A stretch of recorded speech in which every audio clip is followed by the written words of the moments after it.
तो चलिए फ्रेंड्स, शुरू करते हैं आज की क्लास को। और आज की क्लास में हम शुरू करेंगे अपना एक टॉपिक जिसका नाम है नॉर्मल रेसिडेंट। ये हम क्यों पढ़ रहे हैं? तो नेशनल इनकम के एंगल से ये टॉपिक बहुत ही ज्यादा इंपॉर्टेंट बन जाता है। क्यों? क्योंकि नेशनल इनकम में केवल उसी इंसान की इनकम शामिल होती है जो देश का नॉर्मल रेसिडेंट होता है।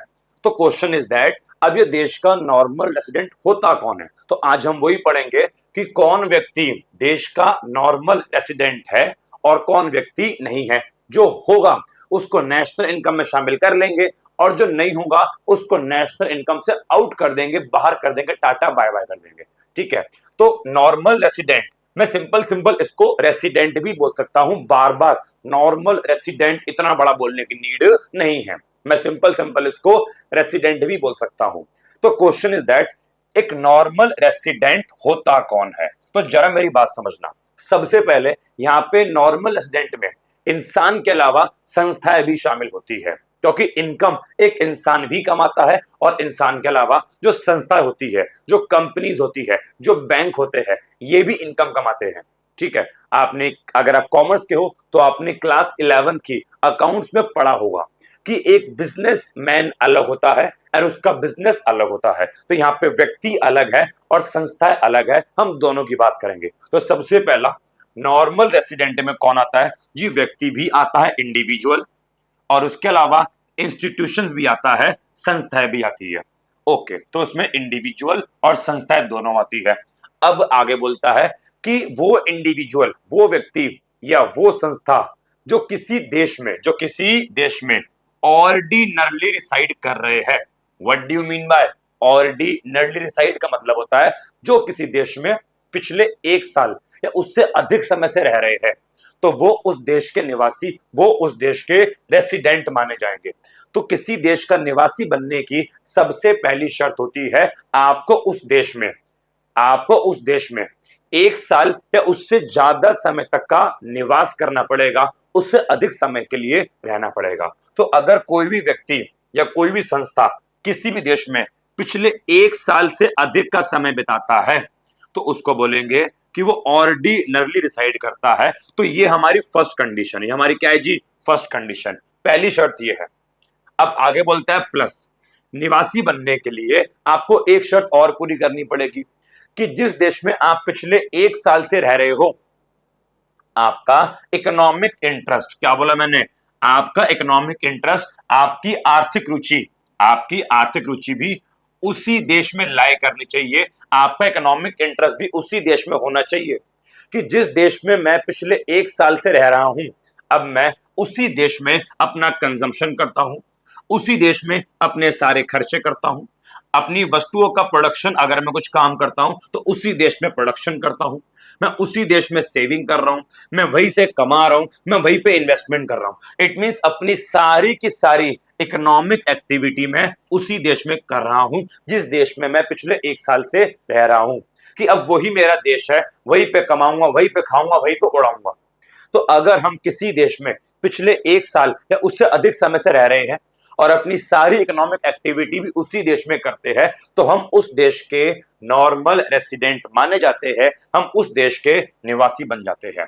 तो निवासी बनने के लिए 2 शर्तें पूरी करनी पड़ती है कि पहला, निवासी में इंडिविजुअल और संस्थाएं दोनों हो सकती है जो किसी देश में ऑर्डिनरली रिसाइड करे। इसका मतलब है किसी देश में 1 साल से अधिक समय के लिए निवास करे। और दूसरा, जिस देश में वो रह रहे हैं उनकी आर्थिक रुचि, इकोनॉमिक इंटरेस्ट की सारी इकोनॉमिक एक्टिविटी वो उसी देश में करते हो, तो वो उस देश के निवासी माने जाएंगे।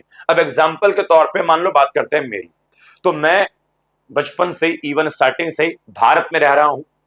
अगर स्टार्टिंग की बात ना करें तो पिछले 1 साल से तो मैं इंडिया के अंदर ही हूं। तो पिछले 1 साल से, इवन मैं तो बचपन से ही बोल रहा हूं, मैं इंडिया के अंदर हूं। तो मैंने फर्स्ट कंडीशन तो पूरी कर दी। दूसरा, मैं इंडिया में कमाता हूं, इंडिया में ही खाता हूं, इंडिया में उड़ाता हूं, इंडिया में इन्वेस्ट करता हूं, मेरी सारी इकोनॉमिक एक्टिविटी भी इंडिया में ही होती है। जो मेरा दिल है हिंदुस्तानी, मेरा दिल है हिंदुस्तानी, तो मेरा दिल भी हिंदुस्तानी हिंदुस्तानी करता है, तो मैं हिंदुस्तान का ही नॉर्मल रेसिडेंट कहलाऊंगा। होपफुली समझ में आ गया होगा। आज थोड़ी सी मेरी तबीयत खराब है जिसकी वजह से थोड़ा ठीक से आवाज नहीं आ रही होगी, और आज मेरा जन्मदिन भी है, आज मेरा बर्थडे भी है। अगर ये वीडियो 8 मई को अपलोड हो रही है तो आज मेरा बर्थडे भी है। ठीक है, ओके। तो नॉर्मल रेसिडेंट का मीनिंग समझ में आ गया। ठीक है, अब देखो आगे बढ़ते हैं। अब कुछ एग्जाम्पल्स आपके सामने है, आपको बताना है उन दो कंडीशन के बेस पे। पहला कि वो पिछले 1 साल से उस देश में रह रहा हो, और दूसरा उसका इकोनॉमिक इंटरेस्ट भी उस देश में हो। इनमें से जो भी ये दोनों शर्तें पूरी करेगा वो उस देश का निवासी माना जाएगा। तो मेरी पहली मोहब्बत, मेरा पहला प्यार श्रद्धा कपूर। क्या बताओ, श्रद्धा कपूर। अच्छा, हम इंडिया के एंगल से बात कर रहे हैं कि ये इंडिया के नॉर्मल रेसिडेंट ऑफ इंडिया, कि ये भारत के सामान्य निवासी है या नहीं है। तो बताओ, श्रद्धा कपूर है? जी हाँ, बड़े बड़े अक्षर में बोलूंगा यस, श्रद्धा कपूर इंडिया की सामान्य निवासी है। पिछले 1 साल क्या स्टार्टिंग से ही इंडिया में रह रही है, और इनका इकोनॉमिक इंटरेस्ट, कमाना धमाना सब कुछ इंडिया में ही है। इनके प्रेमी ये बगल में आ गए। बताओ, ये जो मेरी फोटो है प्रथम सिंह, क्या ये व्यक्ति इंडिया का नॉर्मल रेसिडेंट माना जाएगा? ये व्यक्ति, जी हाँ, ये व्यक्ति भी इंडिया का सामान्य निवासी माना जाएगा। मैं भी पिछले कई टाइम से इंडिया में रह रहा हूं, और इकोनॉमिक इंटरेस्ट, मेरा दिल है हिंदुस्तानी, वो भी इंडिया का ही है ना। कितने दोनों दोनों मस्त लग रहे हैं, कितनी प्यारी जोड़ी है। ओके, आगे बढ़ते हैं। टाटा कंपनी। अब मैंने बोला व्यक्ति के अलावा संस्थाएं भी शामिल होती है, तो बताओ क्या टाटा कंपनी इंडिया की निवासी मानी जाएगी? हाँ जी, टाटा कंपनी। अब आप बोलोगे भैया कंपनी कैसे चेक करेंगे कि वो उस देश में पिछले 1 साल से रह रही है या नहीं रह रही?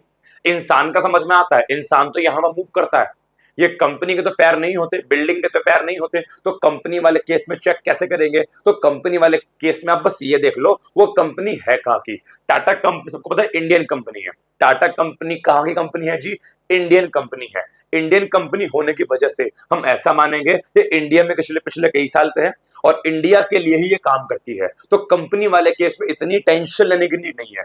कंपनी वाला केस तो बहुत सिंपल होता है, वो कंपनी जिस देश की है उसी देश की निवासी मानी जाती है। कंपनी में इतना सोचने की नीड नहीं है। तो टाटा कंपनी स्टार्टिंग से ही इंडिया की है, तो इसको भी इंडिया का निवासी माना जाएगा। ठीक है, अब ये हमारे जॉन सेना, आप जानते ही होंगे। तो जो जॉन सेना है एक WWE के बहुत बढ़िया डिशम डिशम वाले प्लेयर है। तो जॉन सीना है, अभी अनंत अंबानी की शादी हुई थी, अंबानी जी के बेटे की। तो जॉन सीना इंडिया में आए थे। अब इंडिया में आए थे तो क्या हम इनको इंडिया का निवासी बोल दे? नहीं, ये इंडिया में नहीं रहते हैं, और इनका कमाना धमाना भी इंडिया में नहीं है। ये केवल शादी में नाच गाना करने, एंजॉय करने इंडिया में आए थे, जिसकी वजह से इनको इंडिया का निवासी नहीं बोल देंगे। समझ में आ गया? तो क्या ये इंडिया के निवासी है? नो, इनको इंडिया का निवासी नहीं कहलाया जाएगा। ओहो, प्रियंका चोपड़ा जी, प्रियंका चोपड़ा बताओ इंडिया की निवासी मानी जाएगी या नहीं मानी जाएगी? तो प्रियंका चोपड़ा का सिंपल सिंपल फंडा है, अब प्रियंका चोपड़ा इंडिया में नहीं रहती। अब प्रियंका चोपड़ा इंडिया के बाहर रहती है, ये बॉलीवुड से सीधे हॉलीवुड में चली गई है। इंडिया में नहीं रहती, पिछले 1 साल से इंडिया में नहीं रहती है। ठीक है, 1 साल का मतलब होता है कि लगातार आप 1 साल तक इंडिया में रहो, बीच में घूमने आ गए तो उसको नहीं बोलते। आप पिछले लगातार 1 साल से इंडिया में थे तभी उसको माना जाता है। तो ये तो पिछले 1 साल से इंडिया में नहीं है। और दूसरा, अब इनका इकोनॉमिक इंटरेस्ट भी इंडिया के अंदर नहीं है, अब ये बाहर के देशों में रहती है एंड वहीं पे अपने कमाई धमाई करती है, तो इनको इंडिया का निवासी नहीं कहलाया जाएगा। नेक्स्ट बताइए, ये एप्पल कंपनी, क्या एप्पल कंपनी को इंडिया का निवासी कहा जाएगा? जी नहीं कहा जाएगा। एप्पल कंपनी यूएस की कंपनी है, एंड मैंने बोला कंपनी वाला केस तो बहुत आसान है। वो कंपनी जिस देश की है, जिस देश में उसका ओरिजिन है, वो कंपनी वही की निवासी मानी जाएगी। तो एप्पल कंपनी को इंडिया का नॉर्मल रेसिडेंट नहीं कहा जाएगा। हमारे प्यारे प्यारे देश के प्रधानमंत्री नरेंद्र मोदी जी, क्या इनको इंडिया का निवासी कहा जाएगा? जी हाँ, इनको तो इंडिया का निवासी कहा जाएगा। इंडिया में रहते हैं, इंडिया में इनकी रुचि है। और बहुत से बच्चे अगर क्रिकेट के फैन होंगे तो वो जानते होंगे, ये हमारे ऑस्ट्रेलिया के एक प्लेयर है जिनका नाम है डेविड वार्नर। अब बताओ, ये जो डेविड वार्नर है, वार्नर नहीं, वार्नर सेना नहीं, डेविड वार्नर बोलते हैं इनको। तो जो हमारे डेविड वार्नर है, बताओ ये आईपीएल के दौरान मान लो इंडिया में खेलने आए, क्या इनको इंडिया का निवासी बोल देंगे? नहीं, ये कुछ टाइम के लिए केवल इंडिया में खेल खेलने आए। ये थोड़ी कि आईपीएल 1 साल तक चल रहा है, 1 साल तक इंडिया में है, नहीं जी। कुछ महीने के लिए इंडिया में आए, मान लो आईपीएल वगैरह खेला और वापस अपने देश चले गए, इंटरेस्ट इनका इनके ही देश में है, वहीं पे कमाते हैं, वहीं पे खाते, वहीं पे एंजॉय करते हैं, तो इनको इंडिया का निवासी नहीं बोला जाएगा। नो। तो होपफुली थोड़ा बहुत समझ में आ गया होगा कि इंडिया का निवासी कौन होता है और इंडिया का निवासी कौन नहीं होता। देख रहे हो, इन्होंने भी बोला यस, मैंने बोला यस, दोनों की शादी हो गई। नालायको, आगे बढ़ते हैं। सुनो, चलिए अब हम टॉपिक को आगे बढ़ाते हैं और अब हम ये देखते हैं कैटेगरी वाइज कि इंडिया के निवासी में किस किस को शामिल नहीं करते। कुछ एग्जांपल्स है, कुछ हिंट्स है, जिसके थ्रू आपको चल जाएगा पता एक्चुअल में कौन कौन इंडिया का निवासी माना जाएगा एंड कौन कौन नहीं माना जाएगा। तो people are not considered as normal resident of India. ये कुल मिला के 6 कैटेगरी है। अब देखते हैं इन 6 कैटेगरी में सबसे पहली कैटेगरी क्या है। तो यहां पे बोला गया है जितने भी फॉरेन टूरिस्ट या फॉरेन विजिटर्स इंडिया में आते हैं, जो भी बाहर के घूमने वाले टूरिस्ट है, यात्री है, पर्यटक है, इंडिया में घूमने घामने आते हैं, उनको इंडिया का निवासी नहीं बोला जाएगा। कि टेम्पररी विजिटर्स जैसे कि टूरिस्ट है, कोई बिजनेस के लिए इंडिया में आया, कोई शॉर्ट टर्म गेस्ट है इंडिया का, ठीक है, तो हम उनको इंडिया का निवासी नहीं बोल रहे कि ओहो आप तो इंडिया के निवासी बन गए। अरे निवासी बनने की 2 शर्तें हैं, वो इंडिया में पिछले 1 साल से रह रहा हो और रहने के साथ साथ उसका इंटरेस्ट भी इंडिया में हो। समझ में आ गया। अब जैसे कि जरा एग्जांपल देखना, एक्सेप्शन क्या है अभी आपको बताऊंगा, पहले एग्जांपल देखो। भाई मान लीजिए ये वही वापस से क्रिकेटर डेविड वार्नर इंडिया में आया, इंडिया में आईपीएल खेलने आया, तो आईपीएल ये थोड़ी 1 साल तक आईपीएल चलेगा। 3-4 महीने ये व्यक्ति इंडिया में रहे और इंडिया से कमा के अपने देश में चले गए, अपने देश में इन्वेस्ट कर रहे हैं, वहां पे उड़ा रहे हैं, वहां पे खा पी रहे हैं, एंजॉय कर रहे हैं, तो इनको इंडिया का निवासी नहीं बोला जाएगा कि नहीं ये इंडिया के निवासी नहीं है। नो। अच्छा एग्जांपल देखना, मान लो मैं यूएस गया और यूएस की यूनिवर्सिटी में मेरा 1 हफ्ते का लेक्चर था, तो मैं 1 वीक वहां पे जो है लेक्चर पढ़ाने गया और 1 वीक बाद वापस इंडिया आ गया। मैं कहां का निवासी माना जाऊंगा, यूएस का या इंडिया का? मैं इंडिया का ही माना जाऊंगा। मैं यूएस केवल 1 हफ्ते के लिए गया, बाकी मेरा इंटरेस्ट कमाना धमाना हर चीज इंडिया में ही होती है, यूएस में नहीं होती। ठीक है, ऐसे ही ये जॉन सीना भी इंडिया में मान लो अंबानी की शादी में आए, तो ये नहीं कि शादी में आए तो निवासी बन गए, इनको भी निवासी नहीं माना जाएगा, शॉर्ट टर्म गेस्ट थे, कुछ समय के लिए इंडिया में आए। डोनाल्ड ट्रंप मान लो भारत का दौरा करने आए, दौरा समझते हो ना, कि एक देश दूसरे देश जाता है और वहां पे जाके मिनिस्टर से मिलता है, मंत्रियों से मिलता है और थोड़ी अपनी अच्छी बातचीत बनाता है। तो डोनाल्ड ट्रंप मान लो इंडिया में आए, अब इंडिया में 2 दिन के लिए मान लो आए, मिले, इंडिया में काफी घूमे, ठीक है, काफी मीटिंग वगैरह करी, तो क्या इनको इंडिया के निवासी बोल देंगे? नहीं, ये भी इंडिया के निवासी नहीं माने जाएंगे। इनको आप लोग जानते होंगे, टेस्ला वाले एलॉन मस्क, एलॉन मस्क मान लो इंडिया में कुछ समय के लिए आए, तो ये थोड़ी कि इनको निवासी बोल देंगे, नहीं, ये भी इंडिया के निवासी नहीं है। एक विदेशी परिवार, एक गोरा परिवार, विदेशी फैमिली इंडिया घूमने आई, अब इंडिया में इन्होंने ताजमहल, लाल किला मान लो 10 दिन के लिए इंडिया टूर किया और घूम घाम के वापस अपने देश चले गए, तो इनको भी इंडिया का निवासी नहीं बोला जाएगा। समझ में आ गया। तो केवल और केवल अगर कोई व्यक्ति इंडिया में टेम्पररी कुछ समय के लिए आता है घूमने घामने के लिए, तो उसको निवासी नहीं बोला जाएगा। बट कुछ एक्सेप्शन है, कुछ अपवाद है, जैसे कि कोई बाहर का स्टूडेंट इंडिया में आता है पढ़ाई करने के लिए। अब पढ़ाई में क्या होता है, पढ़ाई तो कभी कभार 1 साल से ज्यादा, 2 साल, 3 साल, 4 साल, अलग अलग कोर्स होते हैं, पढ़ाई ऐसी होती है। अब मान लो चाइना की एक लड़की इंडिया में आती है और 3 साल तक किसी कोर्स में रह के पढ़ाई करती है।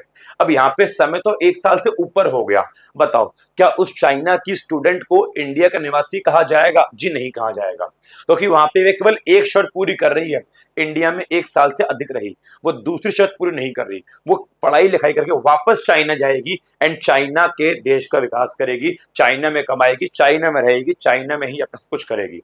इकोनॉमिक इंटरेस्ट उसका आज भी चाइना में है, बस इंडिया केवल पढ़ाई करने आई। समझ में आ गया। तो उस चाइनीज स्टूडेंट को इंडिया के निवासी नहीं बोला जाएगा, शर्तें 2 पूरी करनी है, एक से काम नहीं चलेगा। तो कोई फॉरेन टूरिस्ट इंडिया में आता है या कोई भी विदेशी फॉरेन मेडिकल पेशेंट इंडिया में आता है, यस, बाहर से कोई व्यक्ति अपना इलाज करवाने इंडिया में आया, अब इंडिया में इलाज करवाते करवाते मान लो 1.5 साल हो गया, वो 1.5 साल से इंडिया में है, लेकिन ये थोड़ी अब उसको इंडिया का निवासी बोल देंगे, नहीं, वो केवल इलाज के पर्पज से इंडिया में है। इलाज कंप्लीट होने के बाद वह व्यक्ति वापस से अपने देश जाएगा, वहीं पे कमाएगा, वहीं पे कंज्यूम करेगा, वहीं पे एंजॉय करेगा। तो इकोनॉमिक इंटरेस्ट अपने देश में, इंडिया में नहीं है। तो कोई भी फॉरेन स्टूडेंट या फॉरेन टूरिस्ट इंडिया में 1 साल से अधिक समय के लिए निवास करता है तो उसको इंडिया का नॉर्मल रेसिडेंट नहीं माना जाएगा। समझ में आ गया? तो स्टूडेंट और मेडिकल पेशेंट में एक एक्सेप्शन आ जाता है कि इनका समय 1 साल से ऊपर हो जाता है, बट इनको इंडिया का निवासी नहीं कहा जाएगा। ठीक है, ये था आपका पहला पॉइंट। ओके, समझ में आ गया? आगे बढ़ते हैं। सेकंड पॉइंट, और किसको निवासी नहीं बोलेंगे? तो फॉरेन डिप्लोमेटिक या फिर एम्बेसी स्टाफ। जरा ध्यान से इस चीज को समझने का ट्राई करना। ये डिप्लोमेटिक या फिर एम्बेसी स्टाफ क्या होते हैं? तो सबसे पहले कॉन्सेप्ट जानो, ये एम्बेसी क्या होता है। एम्बेसी को हिंदी में बच्चों बोलते हैं दूतावास। जरा समझने का ट्राई करना बच्चों। मान लो ये यूएस देश है, ठीक है, और ये हमारी बेटा मान लो एक इंडिया की कंट्री है, इंडियन कंट्री है, इंडिया है हमारा, भारत, और ये यूएस है। अब भारत के कुछ लोग बेटा मान लो यूएस घूमने गए। भारत के कुछ लोग कहां गए जी? यूएस गए, घूमने गए। अब यूएस में ये घूम रहे हैं। अब घूमते घूमते इन्हें यूएस में कुछ समस्या हुई, ठीक है, मान लो इनका पासपोर्ट चोरी हो गया या मान लो वीजा खत्म हो गया, कुछ भी समस्या हुई। अब यूएस में ये अपनी हेल्प के लिए किसके पास जाएंगे? तो ऐसे केस में क्या कर रखा है इंडिया ने, भारत ने अपना एक ऑफिस यूएस में खोल रखा है। इंडिया ने अपना एक ऑफिस यूएस में खोल रखा है कि यूएस में कोई भी इंडियन घूमता है, यूएस में किसी भी इंडियन को दिक्कत होती है तो वो इंडिया के एक ऑफिस में, जो कहां पे है, यूएस में है, वहां पे जाके अपनी समस्या बताएगा एंड ये ऑफिस उनकी हेल्प करेगा। इस प्रकार के ऑफिस को बच्चों बोलते हैं एम्बेसी। क्या बोलते हैं? एम्बेसी। हम इस ऑफिस को कॉन्सुलेट्स भी बोल सकते हैं और इन्हीं प्रकार के ऑफिस को हम लोग हाई कमीशन भी कहते हैं। अब देखो, वैसे सबका मतलब अलग अलग होता है, एम्बेसी अलग है, कॉन्सुलेट्स अलग है, हाई कमीशन अलग है, लेकिन अभी आप 12th के लेवल पे हो तो 12th के लेवल पे आपको उतना डिटेल में जाने की नीड नहीं है। आप इन सबको सेम मान सकते हो कि ये सारे के सारे सेम हैं, बस सब में हल्का हल्का अंतर होता है। तो एम्बेसी मिले, कॉन्सुलेट्स मिले या फिर हाई कमीशन मिले, सबको आपको एक ही मानना है। तो इंडिया का एक ऑफिस है कहां पे? यूएस में। अब ये इंडियन व्यक्ति इस ऑफिस जाएगा और इस ऑफिस जाके अपनी समस्या बताएगा। अब ऐसे ही यूएस का भी एक ऑफिस इंडिया में होगा कि मान लो यूएस के लोग इंडिया में घूमने आए। भाई मान लो क्या हुआ जी, अब ये यूएस का व्यक्ति इंडिया घूमने आया। अब इस यूएस के व्यक्ति को इंडिया में दिक्कत हुई। अब इस बेचारे को तो हिंदी भी नहीं आती, तो यूएस का व्यक्ति कहां जाएगा जी? यूएस का व्यक्ति इंडिया में, एक यूएस वालों ने, अमेरिका वालों ने अपना ऑफिस खोल रखा है जिसको क्या बोलते हैं? US embassy. जैसे कि इंडिया ने अपना ऑफिस खोल रखा है यूएस में, तो इस ऑफिस का नाम क्या होगा कि इस ऑफिस का नाम है इंडियन एम्बेसी। ऐसे ही यूएस वालों ने भी अपना एक ऑफिस इंडिया में खोल रखा है अपने नागरिक के लिए, कि यूएस के नागरिक को इंडिया में कोई दिक्कत आती है तो वो अपने देश के ऑफिस यूएस एम्बेसी जाएगा, यहाँ पे जाके अपनी प्रॉब्लम बताएगा एंड ये एम्बेसी वाले उसकी प्रॉब्लम को सॉल्व करेंगे। Are you getting my point और नॉट? तो एम्बेसी क्या होता है, होपफुली समझ में आ गया होगा। एम्बेसी क्या होता है जी? ये सिंपल सिंपल हर देश का एक ऑफिस दूसरे देश में होता है वहां पे नागरिकों के लिए, ठीक है। तो इंडिया का ऑफिस यूएस में है इंडियन पीपल के लिए एंड यूएस का ऑफिस इंडिया में है इन यूएस के लोगों के लिए। समझ में आ गया? कभी आप इंडिया में दिल्ली के चाणक्यपुरी इलाके में जाना, अगर आप दिल्ली के कभी चाणक्यपुरी इलाके में जाओगे तो दिल्ली के चाणक्यपुरी इलाके में ऐसे बहुत सारे ऑफिस है अलग अलग देश के। ऐसा नहीं है कि केवल यूएस का ऑफिस होगा। भाई इंडिया में चाइना का बंदा घूमने आएगा तो एक ऑफिस चाइना का भी चाहिए, पाकिस्तान का बंदा घूमने आया एक ऑफिस पाकिस्तान का भी चाहिए। जिस भी देश के लोग इंडिया में घूमने आएंगे उन सभी देशों ने अपना एक ऑफिस इंडिया में खोल रखा है। ऐसे ही हमारे देश के लोग भी जिस जिस देश में जाएंगे, हमने भी सभी देशों में अपना एक ऑफिस खोल रखा है। इन्हीं ऑफिस को एम्बेसी कहा जाता है, इन्हीं ऑफिस को दूतावास कहा जाता है। दिल्ली के चाणक्यपुरी में जाओगे तो लाइन से सारी एम्बेसी लगी हुई है। यूएस का office, US embassy, Chinese embassy, Pakistani embassy, Russian embassy, सारी एम्बेसी लाइन से लगी हुई है। आप जिस देश के नागरिक हो उस एम्बेसी में जाओ और वहां पे जाके अपनी प्रॉब्लम को बताओ एंड वो ऑफिस आपकी समस्या को सॉल्व करेगा। तो एम्बेसी क्या होता है होपफुली समझ में आ गया होगा। अब जरा मेरी बात सुनो, जरा टॉपिक को थोड़ा ध्यान से समझना, ठीक है। तो एग्जांपल देखते हैं, मान लो कि इंडिया है। अब इंडिया में क्या है भाई, अब इंडिया में मान लो क्या है जी, यूएस एम्बेसी है। क्या है जी, यूएस एम्बेसी, अमेरिका की एम्बेसी है।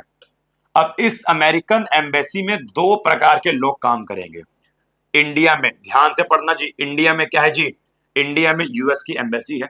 इंडिया के दिल्ली के चाणक्यपुरी में यूएस का ऑफिस है, यूएस की एम्बेसी है। अब इस एम्बेसी में दो प्रकार के लोग काम करेंगे।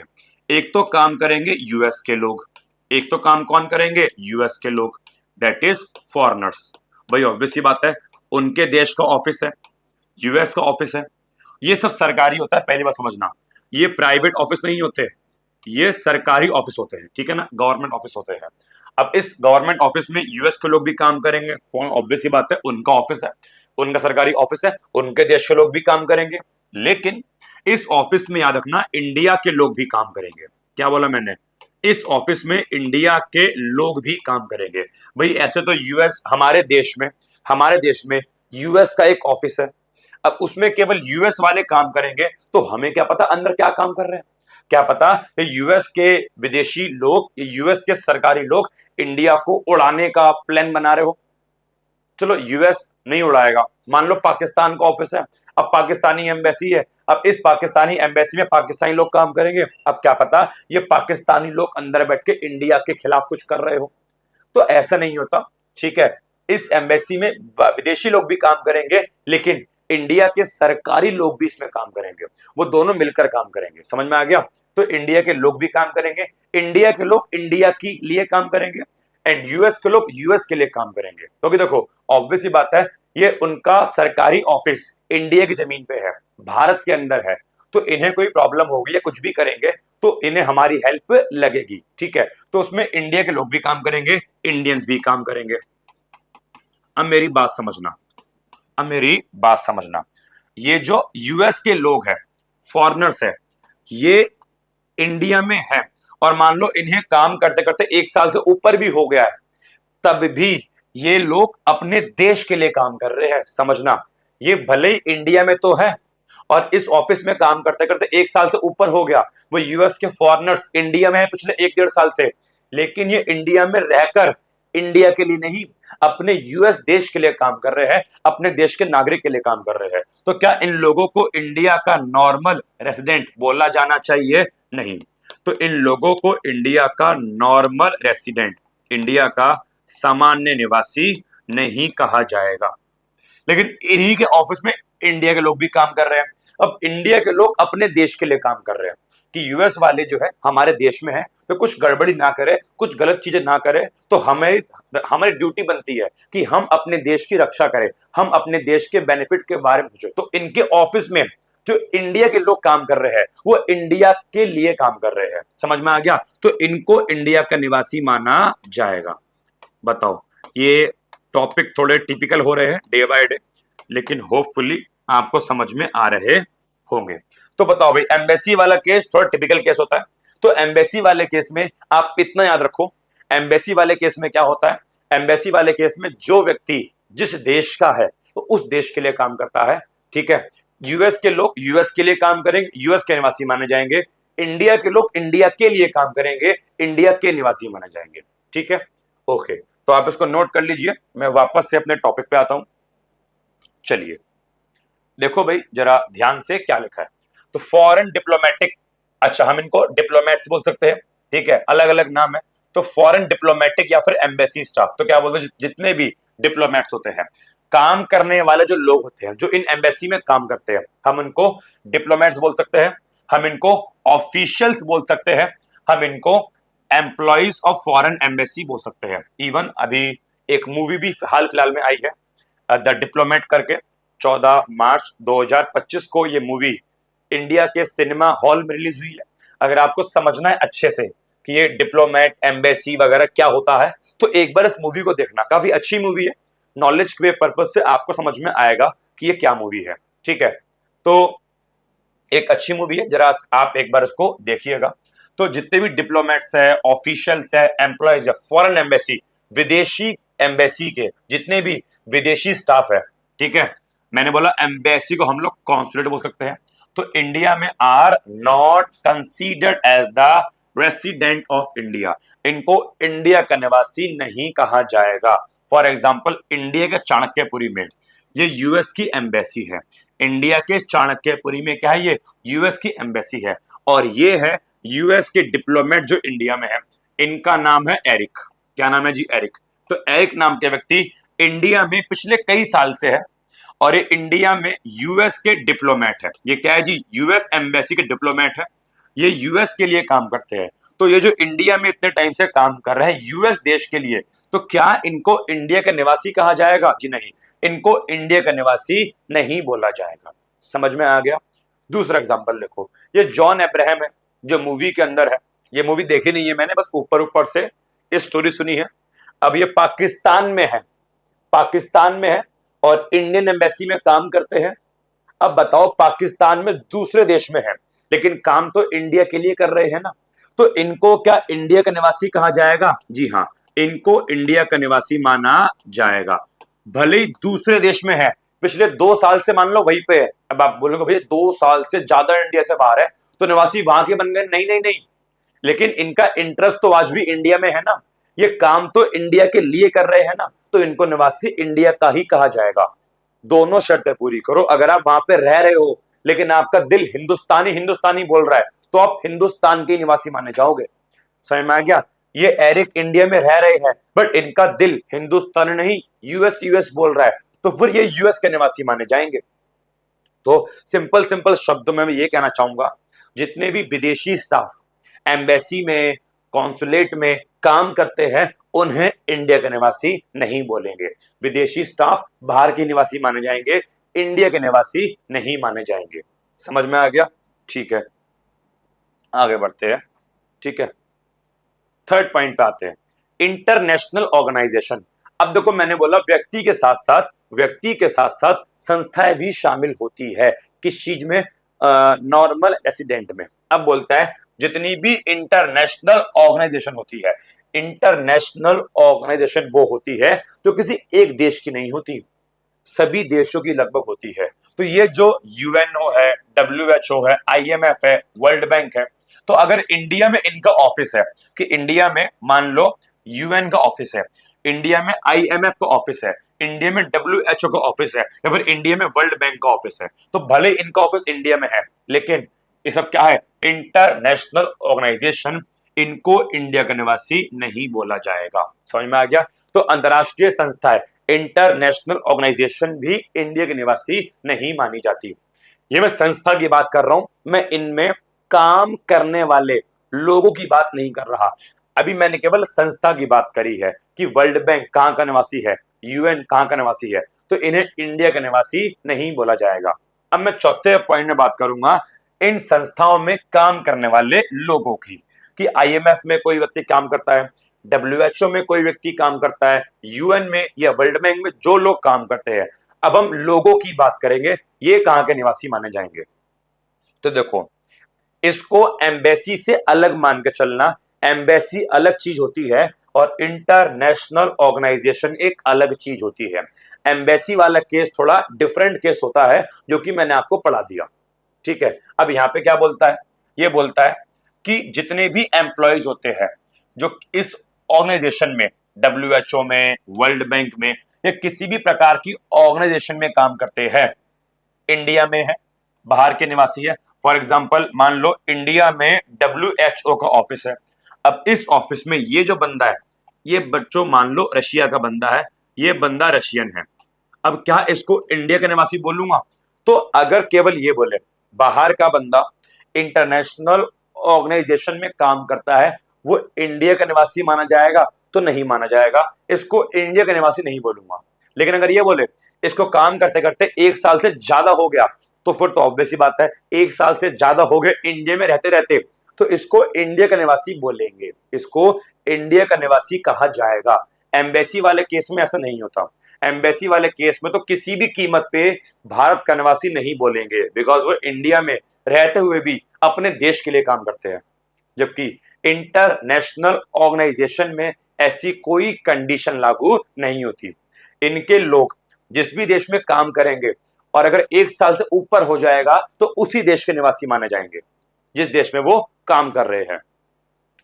अगर पेपर में कुछ नहीं बोला, टाइम नहीं बोला, तो आप समझना, फॉर एग्जाम्पल पेपर में ये बोला एक रशिया का बंदा है, इंडिया में लोकेटेड, WHO में काम करता है, इसे कहां का निवासी बोलूंगा? रशिया का बोलूंगा। लेकिन टाइम दे दिया कि काम करते करते 1 साल से ऊपर हो गया तो फिर ये इंडिया का निवासी बन जाएगा।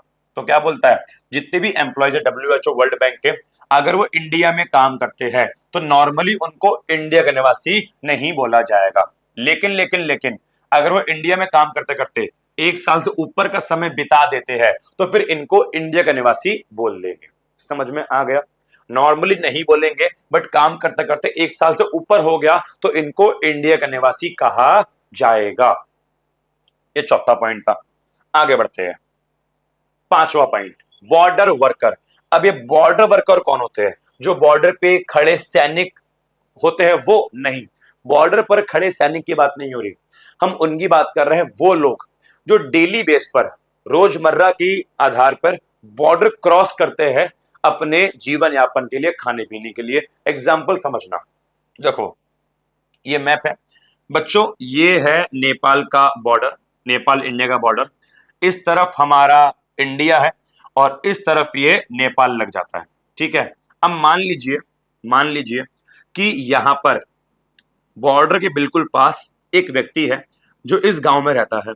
अब इस गांव के आसपास तो कमाने धमाने का कोई साधन नहीं है, तो ये व्यक्ति क्या करता है, डेली बेस पर नेपाल का बॉर्डर क्रॉस करता है, नेपाल जाता है और नेपाल में एक शहर में जाता है और इस शहर में जाके ये समोसे बनाता है, समोसे बेचता है और पैसा कमा के वापस से रात को अपने भारत में आके, इंडिया में आके सो जाता है।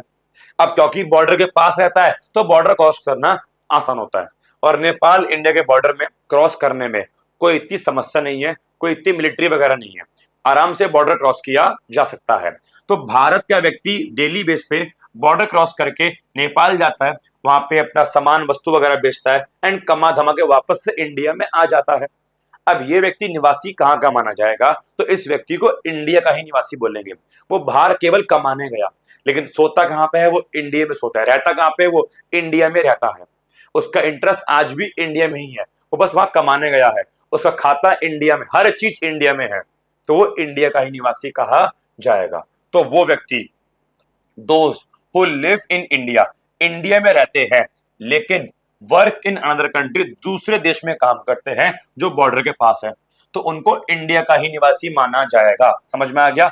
Not the resident of their work place country, जो वर्किंग कंट्री है जहां पे काम करते हैं वहां का निवासी नहीं बोलेंगे, इंडिया का ही निवासी बोला जाएगा। That is called border worker. और आखिरी six, crew member of foreign ship. Crew member of foreign ship, Akshay Kumar ji आ गए हमारे, इनकी एक मूवी थी रुस्तम करके, रुस्तम मूवी में ये क्रू मेंबर थे, ये कैप्टन थे। अब क्रू मेंबर या कैप्टन वाले केस में क्या होता है, शिप वाले केस में क्या होता है, जो बच्चों शिप होती है ना, शिप काफी स्लो मीन्स ऑफ ट्रांसपोर्टेशन है, ट्रांसपोर्टेशन का काफी धीमा साधन है। एक देश से दूसरे देश में जाने के लिए काफी महीने लग जाते हैं। ये जो कैप्टन है, ये इनके क्रू मेंबर है, काफी समय तक शिप पे रहते हैं। अब एग्जाम्पल समझना, इंडिया है, ठीक है, अभी हमारा इंडिया निचला हिस्सा है बेटा, मान लो यहां पर एक शिप आया, यहां पर एक शिप आया, अब इसमें कुछ ये मान लो क्रू मेंबर है, ये इस शिप में, ये शिप इंडिया के बॉर्डर पे आया, बहुत सारा सामान इसमें आया एंड यहाँ पे कुछ क्रू मेंबर आए, ठीक है। अब ये मान लो ये आए हैं यूएस से, जो कि यूएस काफी दूर है इस समय इंडिया से। अब ये लोग जो है काफी टाइम से यूएस से बाहर है, काफी महीने शिप पे लगा दिए। अब ऐसा भी नहीं होता कि शिप एकदम से आया, आज शिप आया, आज सामान उतरा, कल चला, ऐसा नहीं होता। अब ये काफी टाइम से इंडिया में ही है, जब तक इनका शिप वापस नहीं जाएगा ये लोग वापस नहीं जाएंगे। मान लो 3 महीने से ये शिप इंडिया में ही है, ये शिप कहां पे है जी, इंडिया के अंदर ही है। ठीक है, तो ये भी 3 मंथ के लिए इंडिया में ही रह गए। जब शिप वापस जाएगा तब ये लोग उसके साथ वापस जाएगा। और ऐसा ही होता है, जो क्रू मेंबर होते हैं इनको काफी काफी समय, लंबे समय तक बाहर रहना पड़ता है।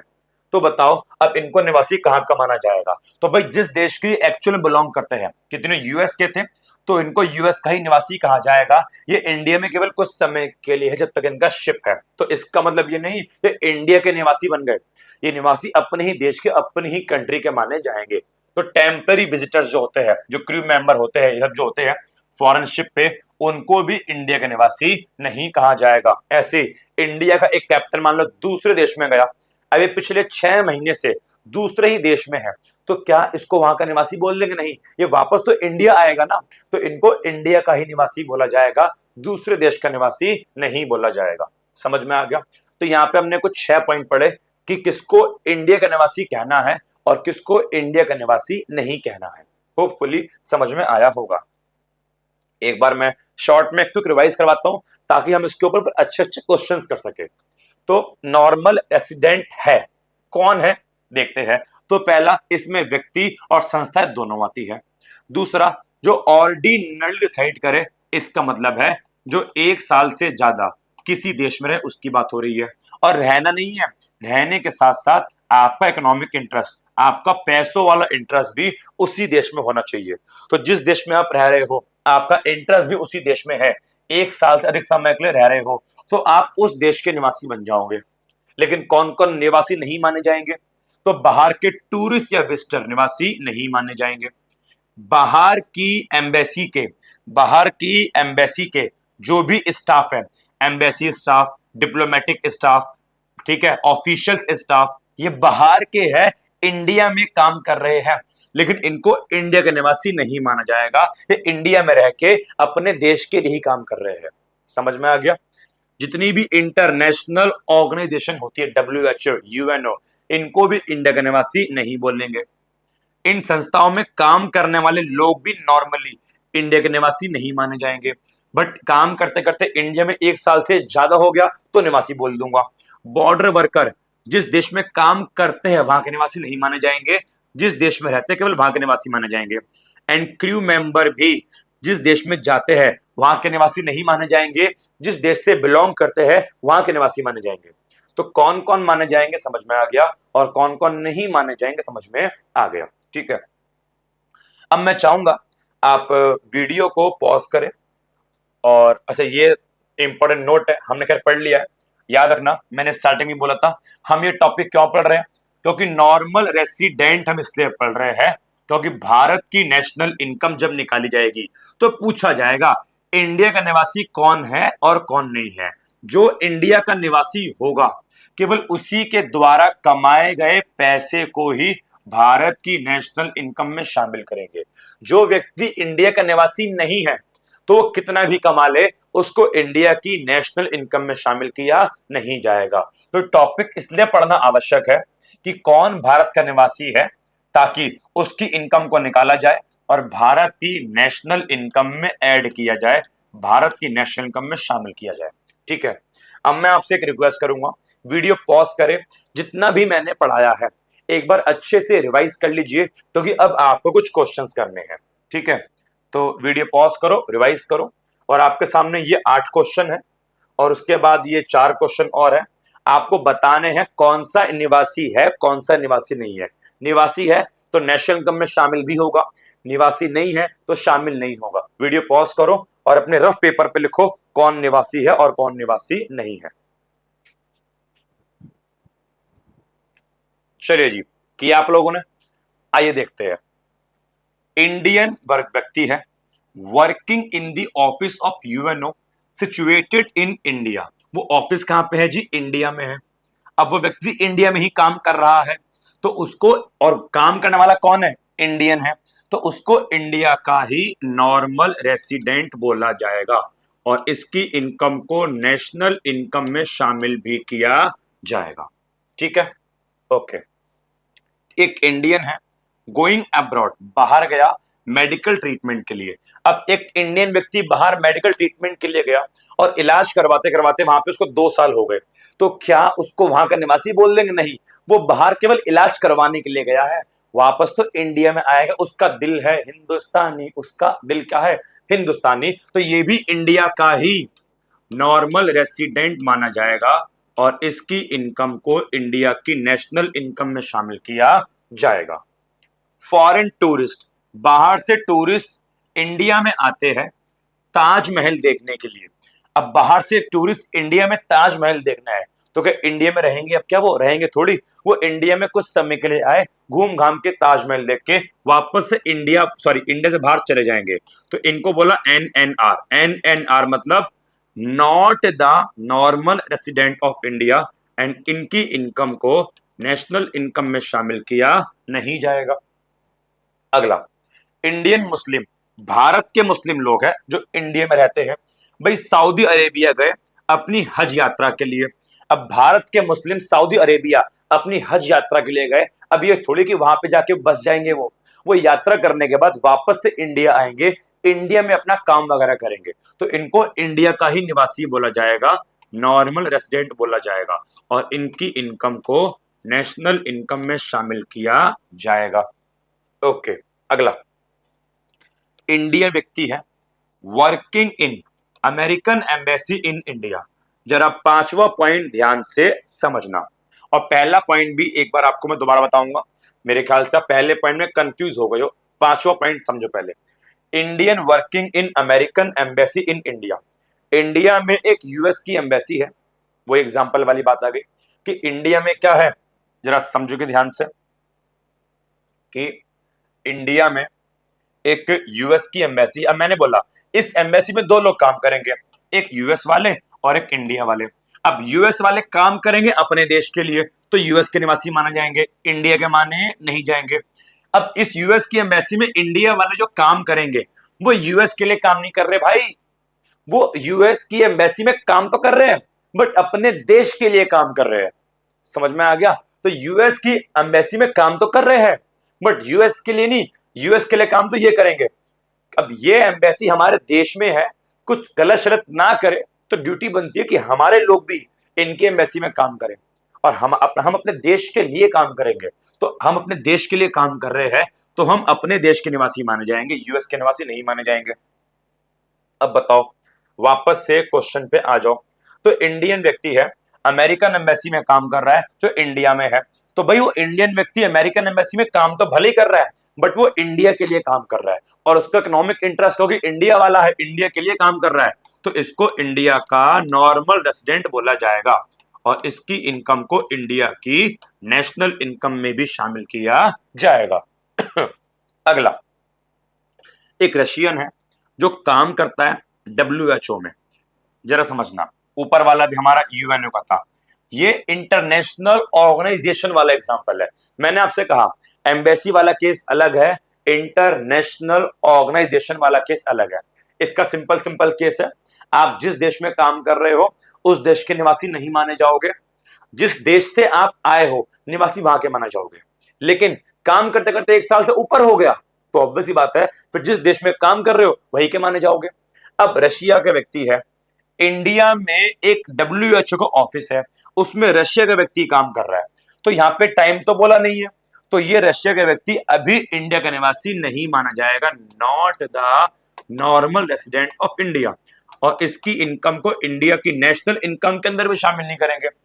लेकिन यहां पे लिखा होता कि रशियन व्यक्ति जो इंडिया के WHO में काम कर रहा है और काम करते करते 1 साल से ऊपर हो गया, 1 साल से ज्यादा हो गया, तो फिर ये इंडिया का निवासी बन जाता। ठीक है, अगला, एक जर्मन है, जर्मन व्यक्ति है वर्किंग इन यूएनओ, इंडिया के यूएनओ में काम कर रहा है जो भारत में लोकेटेड है। अब वही जर्मन के व्यक्ति इंडिया के यूएन में काम कर रहा है, इंडिया का निवासी नहीं माना जाएगा।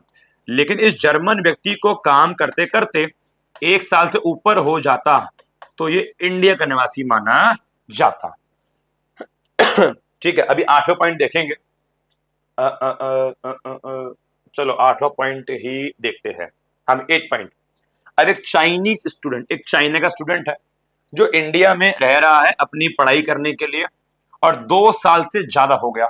अब क्या उसको इंडिया का निवासी बोलेंगे? बताओ, बोलेंगे? नहीं बोलेंगे भाई, क्योंकि वो एक स्टूडेंट है, और स्टूडेंट अगर किसी देश में 2 साल से ज्यादा के लिए रह रहा है, वो तब भी वहां का निवासी नहीं माना जाएगा, बिकॉज उसका इंटरेस्ट तो इंडिया के लिए ही है ना। बोलो बोलो, सॉरी इंडिया नहीं, अपने देश के लिए, चाइना के लिए है ना, तो चाइना का ही निवासी माना जाएगा। तो ये भी क्या बोलूंगा, not the normal resident of India, और नेशनल इनकम में शामिल नहीं करेंगे। बताओ समझ में आया नहीं आया? पहला पॉइंट वापस से एक बार देख लो, Indian working in the office of UNO, India जो है यूएन के ऑफिस में काम कर रहा है, इंडिया में ऑफिस है। अब भाई मैंने बोला इंटरनेशनल ऑर्गेनाइजेशन में जो लोग काम करते हैं, तो वो जिस देश के निवासी होते हैं वही के माने जाते हैं। ये रशिया का बंदा था तो रशिया का निवासी माना गया, ये जर्मन का बंदा था, जर्मन का निवासी माना गया, तो इंडिया का बंदा है तो इसको इंडिया का ही निवासी माना जाएगा। समझ में आ गया? इट्स इंटरनेशनल ऑर्गेनाइजेशन वाले केस में आपको टाइम देखना पड़ता है। कुछ नहीं बोला, कुछ नहीं बोला तो हम ऐसी मानेंगे कि 1 साल से कम की बात हो रही है, अदरवाइज 1 साल से ज्यादा वाले केस में बोला जाएगा कि काम करते करते 2 साल हो गए, 3 साल हो गए। ठीक है, कंफ्यूजन अगर हो रही है तो वीडियो को एक बार स्टार्टिंग से अगेन देखना, आप खुद देखना, आपको लगेगा यार मैंने एक बार देख तो ली वीडियो। ऐसा नहीं होता, आपने एक बार देखी वीडियो, मैं गारंटी से बोल रहा हूं अगर आपको समझ में नहीं आ रहा, आप वीडियो को एक बार स्टार्टिंग से अगेन देखना। जब अगेन देखोगे तो कुछ नई नई बातें आपके सामने और आएगी, आपका दिमाग और खुलेगा, और ऐसा ही होता है। समझ में ना आए एक बार दोबारा देखना, ठीक है? थोड़े कंफ्यूजिंग पॉइंट है बट क्या करें, सिलेबस का हिस्सा है तो पढ़ना तो पड़ेगा। आगे बढ़ते हैं, पॉइंट नंबर 9, एक इंडियन व्यक्ति है जो कनाडा गया अपने मेडिकल ट्रीटमेंट के लिए, 2 साल हो गए।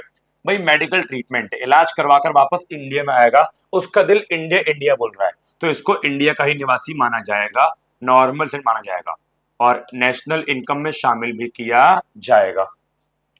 फॉरेन टेक्निकल एक्सपर्ट्स, बाहर से हमने कुछ एक्सपर्ट्स बुलाए जो इंडिया में काम कर रहे हैं, कुछ तकनीकी दिक्कत आ गई वो ठीक कर रहे हैं, लेकिन 1 साल से कम समय के लिए इंडिया में रहे, तो इनको भारत का निवासी बोल दे? नहीं, क्योंकि अगर 1 साल से अधिक समय हो जाता तो ये इंडिया के निवासी बन जाते। 1 साल से कम समय के लिए रहे तो उसी देश के निवासी माने जाएंगे जहां से ये लोग बिलोंग करते हैं, इंडिया के माने नहीं जाएंगे, not the normal resident of India, national income में फिर शामिल भी नहीं होंगे। अगला, पाकिस्तानी हिंदूस, भाई पाकिस्तान के अंदर भी कुछ रहते हिंदू लोग, और पाकिस्तान के हिंदू लोग भारत में आते हैं वैष्णो देवी की यात्रा करने के लिए, और वैष्णो देवी की यात्रा में लग गया मान लो 1 महीना, थोड़ा घूमे घामे भी, और 1 महीना इंडिया में रहे और वापस पाकिस्तान चले गए। अब क्या उनको भारत का निवासी बोले? नहीं, उनको इंडिया का निवासी नहीं बोला जाएगा, वो पाकिस्तान रहते हैं, पाकिस्तान में उनका इंटरेस्ट है, वो पाकिस्तान के निवासी माने जाएंगे, तो not the normal resident of India, और फिर नेशनल इनकम में भी शामिल किया नहीं जाएगा। और आखिरी, Indian worker employed in power project of Nepal, मैंने वही बोला ये नेपाल का बॉर्डर है, अब नेपाल पे यहाँ पे कोई पावर प्रोजेक्ट चल रहा है, अब इंडिया के लोग हैं वो क्या करते हैं, वो डेली बेस पर नेपाल का बॉर्डर क्रॉस करते हैं एंड इस प्रोजेक्ट में काम करते हैं, लिखा है कि डेली बेसिस पे बॉर्डर क्रॉस करते हैं और हर हफ्ते जाते हैं, बॉर्डर क्रॉस करते हैं, काम करते हैं। तो ये निवासी लोग कहाँ के माने जाएंगे? नेपाल के, इंडिया के ही माने जाएंगे, वहां पे केवल काम करने जा रहे हैं, तो नॉर्मल रेजिडेंट ऑफ इंडिया, और फिर नेशनल इनकम में इनको शामिल किया जाएगा।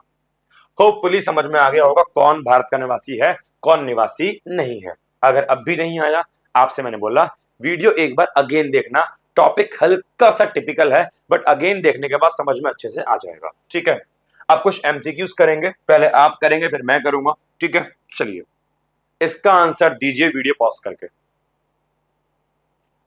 चलो भाई पढ़ते क्या लिखा है, which of the following would be the normal resident of India, इनमें से कौन सा भारत का निवासी माना जाएगा?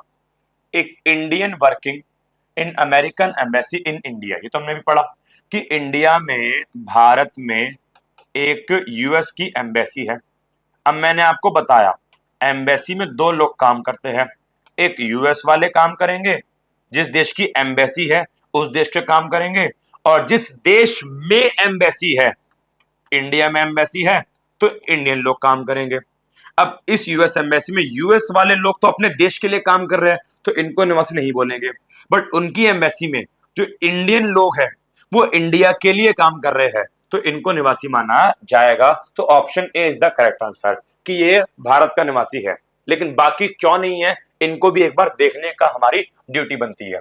एक Indian working in Singapore branch of an Indian bank. अब देखो यहां बात बैंक की हो रही है। मैंने आपसे बोला एम्बेसी वाला केस सबसे अलग है, और इसके अलावा जो बाकी केस आते हैं, चाहे वो कोई कंपनी हो, चाहे वो कोई बैंक हो, चाहे वो कोई यूएनओ डब्ल्यूएचओ हो, इनके केस अलग है।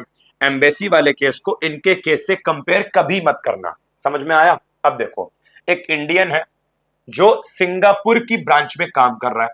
अब भाई बाहर के देश में काम कर रहा है, ठीक है। अब वो बोला है, कंफ्यूज करने के लिए बोला है कि इंडियन बैंक है, इंडियन बैंक में काम कर रहा है। अरे कंपनी कोई सी भी हो, बैंक कोई सा भी हो, उससे कोई मतलब नहीं है। हाँ, एम्बेसी होती तो मतलब होता, एम्बेसी नहीं है ना, खत्म कहानी। कोई भी कंपनी हो, कोई भी बैंक हो, कोई भी इंटरनेशनल ऑर्गेनाइजेशन हो, उससे मतलब नहीं है। वो काम कहां कर रहा है जी? बाहर कर रहा है, सिंगापुर कर रहा है। अब बाहर काम कर रहा है, बाहर रह रहा है, तो ऑब्वियसली बात है वो बाहर का निवासी माना जाएगा, इंडिया का निवासी नहीं माना जाएगा। ठीक है, अगला एग्जांपल देखो। A team of German engineers in India an official job for 6 month. भाई बाहर के कुछ इंजीनियर इंडिया में आए और 6 महीने के लिए काम करा, नहीं माना जाएगा, 1 साल से अधिक होना चाहिए।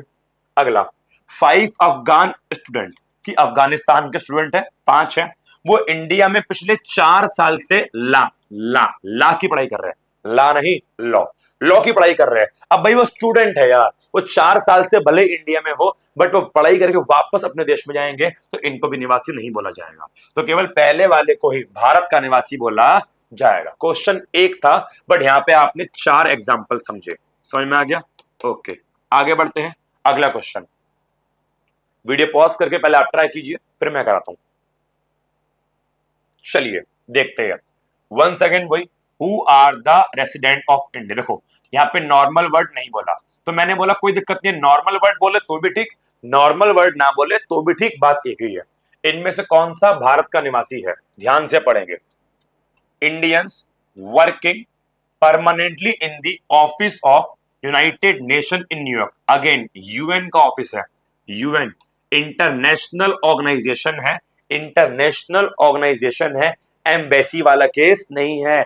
1000 बार एक ही बात बोल रहा हूं, एम्बेसी वाला केस हो अलग चीज होता है, एम्बेसी के अलावा बाकी केस हो अलग चीज होते हैं। अब एक इंडिया का बंदा है, परमानेंटली वर्ड बोल दिया कि परमानेंटली काम कर रहा है।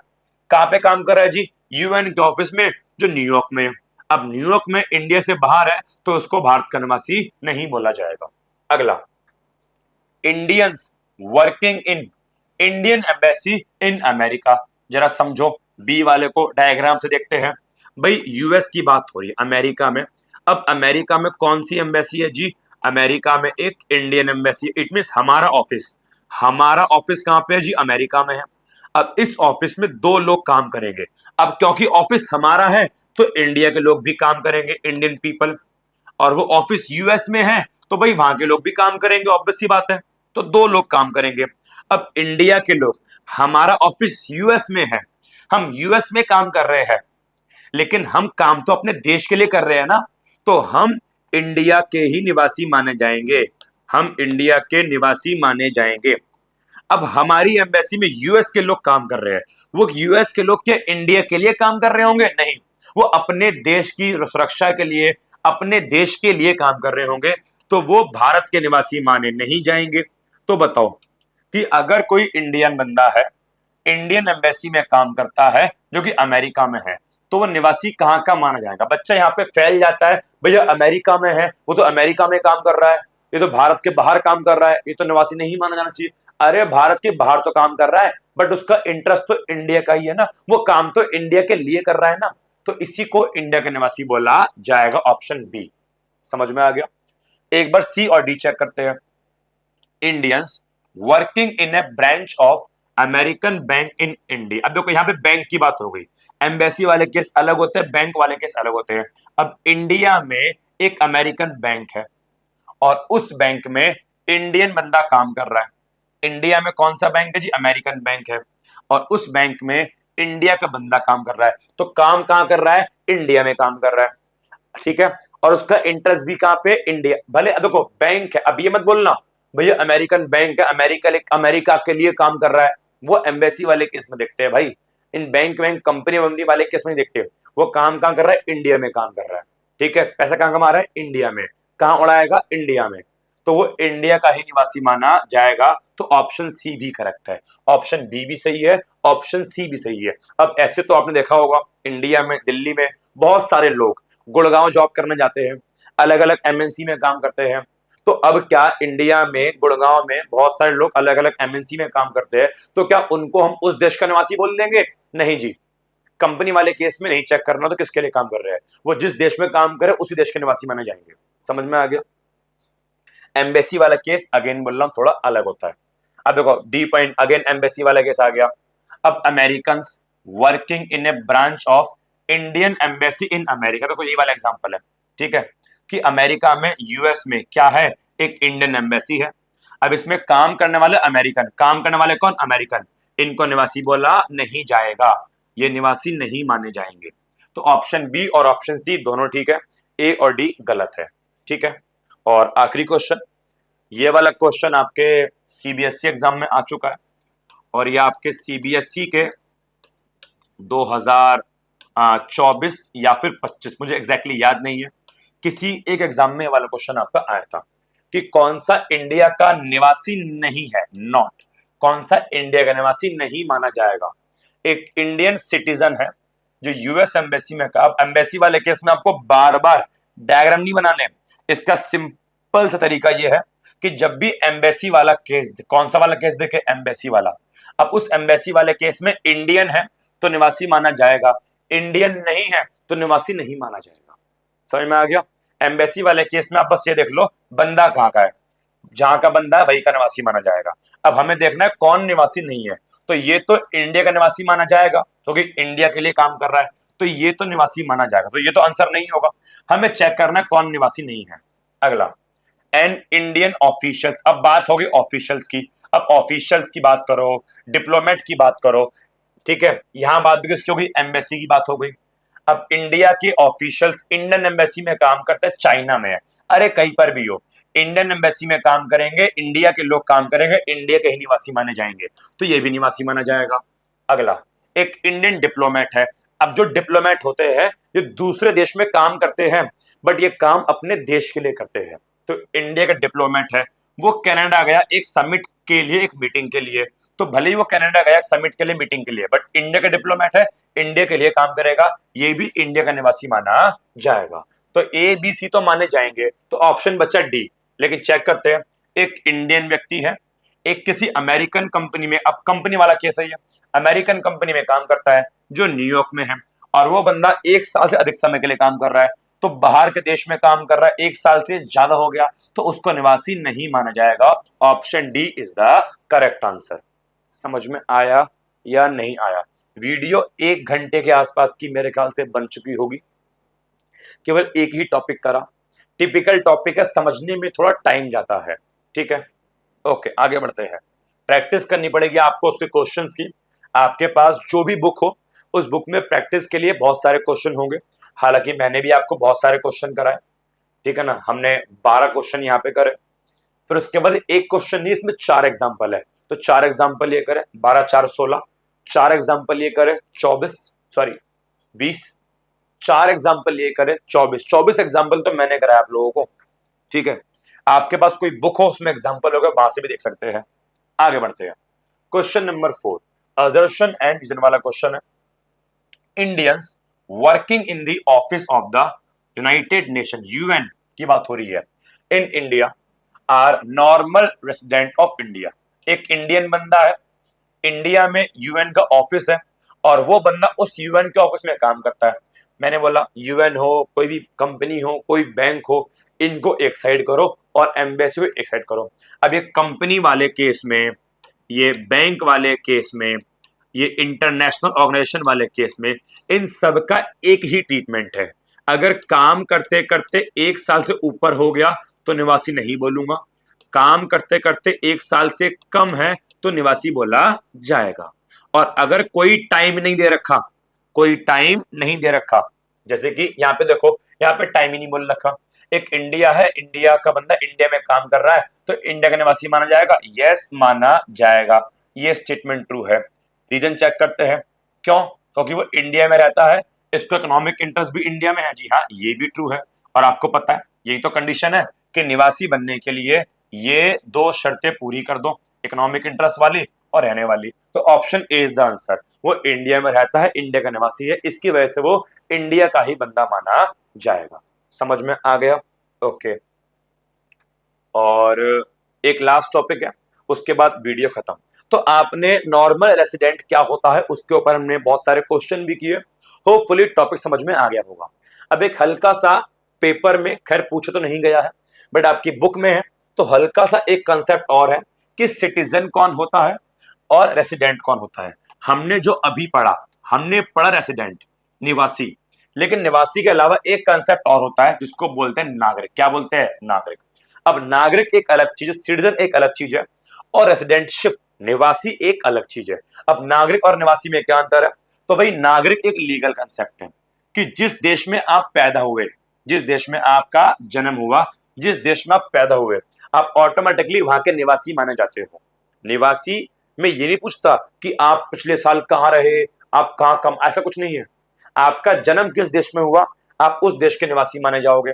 या फिर जन्म के अलावा कुछ लीगल प्रोविजन, मतलब कुछ कानूनी शर्तें होती है, आप कुछ कानूनी शर्तों को पूरा करके भी किसी देश के निवासी बन सकते हो। फॉर एग्जाम्पल, अगर मुझे यूएस का निवासी बनना है तो यूएस जाऊंगा, एंड यूएस में कुछ कानूनी शर्तें हैं, अगर वो मैं कानूनी शर्तें पूरी कर देता हूं तो मेरे को यूएस की सिटीजनशिप मिल जाएगी एंड मैं यूएस का निवासी बन जाऊंगा। Are you getting my point? तो कुछ लोग होते हैं, कुछ लोग होते हैं जो कि दूसरे देश में जब रहने जाते हैं तो उन्हें वहां की नागरिकता प्राप्त करनी पड़ती है। फॉर एग्जाम्पल, आपने अगर एक मूवी देखी हो, शाहरुख खान की मूवी डंकी मूवी आई थी। अब उस डंकी मूवी में बहुत सारे इंडियंस जो है वो इलीगल तरीके से कनाडा गए। अब कनाडा में उनको वहां क्या नहीं मिली? सिटीजनशिप नहीं मिली, नागरिकता उनको नहीं मिली, क्योंकि वो कुछ कानूनी शर्तें पूरी नहीं कर पाए थे, और कानूनी शर्तें पूरी ना करने की वजह से वो वहां के नागरिक नहीं माने जा रहे थे, और नागरिक ना होने की वजह से उनको वापस से इंडिया भेजा जा रहा था। तो किसी भी देश में अगर आपको लंबे टाइम तक रहना है तो वहां पे आपको नागरिक बनना पड़ेगा। उसकी दो शर्तें हैं, या तो आप वहां पे पैदा हो जाओ, और अगर आप वहां पे पैदा नहीं होते हो तो वहां की कुछ लीगल प्रोविजन, कुछ कानूनी शर्तें पूरी करके नागरिक बन सकते हो। लेकिन लेकिन लेकिन इस नागरिकता का हमारी नेशनल इनकम की कैलकुलेशन से कोई संबंध नहीं होता, इररेलेवेंट। आप किस देश के नागरिक हो, किस देश के नागरिक नहीं हो, नेशनल इनकम नहीं पूछता। नागरिक हो तो भी ठीक, नागरिक ना हो तब भी ठीक। नेशनल इनकम बात करता है किसकी? रेसिडेंट की। आप निवासी कहां के हो?